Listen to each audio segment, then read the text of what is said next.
मोदी सरकार की इंतहा पसंदाना हिंदू तवा पॉलिसियां कश्मीरियों पर जमीन तंग करने लगी।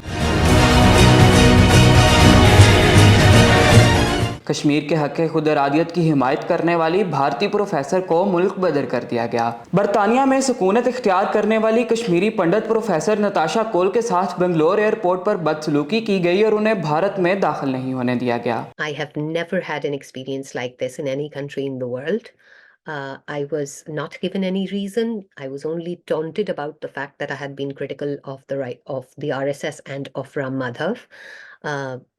It felt really arbitrary and inhumane, and the fact that I was subjected to all this.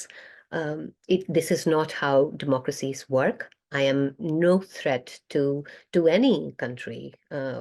Why should I be? I'm a scholar and somebody who cares for values. Professor Natasha Kaul को कांग्रेस की हुकूमत ने कर्नाटक में एक बैनुल-अक़वामी कॉन्फ्रेंस के लिए मदऊ किया था, लेकिन उन्हें मोदी सरकार के मातहत काम करने वाली पुलिस ने बेदखल कर दिया और भारतीय जनता पार्टी ने कांग्रेस को खबरदार करते हुए इन्हें बाकायदा भारत के लिए खतरा करार दे दिया। प्रोफेसर नताशा कौल माहिर तालीम होने के साथ साथ शायरा भी हैं और कई किताबें भी तहरीर कर चुकी हैं। नताशा कौल बुनियादी तौर पर मकबूजा और जम्मू कश्मीर में ख़वातीन पर होने वाले जुल्म सितम पर तनकीद करती हैं और मकबूजा कश्मीर पर भारत के नाजायज़ कब्जे की मुखालिफ हैं,